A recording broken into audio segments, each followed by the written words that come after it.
जब ननद को पाया अपनी ही दीदी जैसा। अब क्या करें जी, ये बताओ। उन लोगों ने तो हाँ कह दी। अब लड़के के ठाठ देखें और हाँ कह दें, या फिर उसकी 5 बहनें सोचें और मना कर दें उनसे रिश्ते के लिए। शालिनी की माँ शालिनी के लिए आए हुए रिश्ते को लेकर उसके पिताजी से बात कर रही थी। शालिनी ने मात्र बीए किया था, लेकिन यूं ही प्रैक्टिस करते करते एक से एक तरह के कपड़े सिलना भी जानती थी।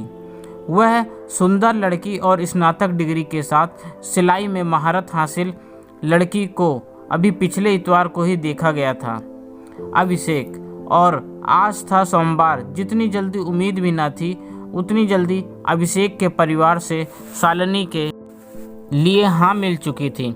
शालिनी को भी अभिषेक पहली ही नज़र में पसंद आ गया था। गुड लुकिंग, वेल स्टैंडर्ड था अभिषेक।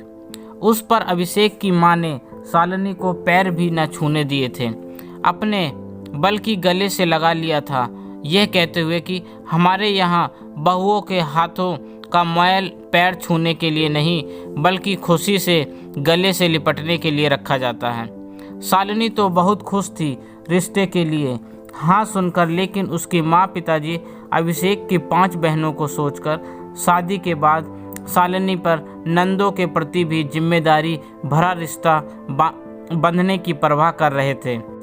शालिनी को अभिषेक पसंद आ गया था और मॉडर्न विचारों वाली सास भी, इसलिए हाँ कह ही दिया था। फिर अभिषेक के लिए शालिनी के माँ पिताजी ने यह सोचते हुए कि ना जाने फिर बेटी के लिए ऐसा रिश्ता आए ना आए जो बेटी को भी पसंद आ जाए। शालिनी शादी करके ससुराल में प्रवेश कर चुकी थी। मायके में 5 नंदों को लेकर जो हलचल उसके मम्मी पापा के मन में थी, वह हलचल शालिनी के मन में भी दस्तक दे रही थी। 5 नंदे 1 2 3 4 और ये 5वीं सोते हुए वह उनसे रूबरूब हो रही थी। घर में शादी निपटते ही मेहमान भी सिलसिलेवार से जा ही रहे थे। शालिनी थक कर चूर हुए जा रही थी। एक तो दुल्हन के भारी भरकम लिबास, जेवर और उस पर सब ससुराली जनों को मुस्कुराकर अदब से मिलती शालिनी पीरियड के दर्द से भी गुजर रही थी।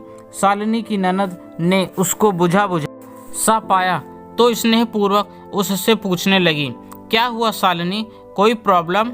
हाँ दीदी, अभिषेक से बड़ी बहन, पीरियड का दर्द और ये शादी की थकान है। शालिनी की बड़ी ननद उसी समय उसके लिए हल्दी मिलाकर दूध ले आई, और जब शालिनी नहा धोकर बाहर आई तो उसके हाथ से उसके कपड़े वगैरह ले लिए और खुद ही धो दिए। शालिनी को लग रहा था जैसे वह अच्छी ननद को केवल सपने में देख रही हो, क्योंकि असल जिंदगी में तो ननद भाभी के कड़वे रिश्ते का ही जिक्र सुना था उसने। 2-3 दिन का टेस्ट ब्रेक देकर शालिनी को पहली रसोई के लिए उसकी ननद ने आवाज़ दी तो शालिनी तेज कदमों से रसोई में पहुंच गई। शालिनी जो ही काम करने लगी तो उसकी ननद ने उसका दुपट्टा हटाकर एक तरफ रख दिया और कहा, यह घर है शालिनी तुम्हारा, सहूलियत से जीने की आज़ादी है, यहाँ तुम्हें भी जैसे हम बेटियाँ रहती हैं। शालिनी को लग रहा था जैसे उसको ससुराल में अपनी बड़ी बहन यानी कि दीदी मिल गई हो। 5 नंदों की भाभी को उसकी ननद एक खूबसूरत कहानी की वह पात्र महसूस हो रही थी, जो न जाने कितनी भी भाभियों को खराब ननद के भय से आज़ाद कर रही थी। दोस्तों, आपको मेरी यह कहानी कैसी लगी प्लीज़ कमेंट करके ज़रूर बताएं और मेरे चैनल को सब्सक्राइब भी करें। आपका अपना दोस्त, धन्यवाद।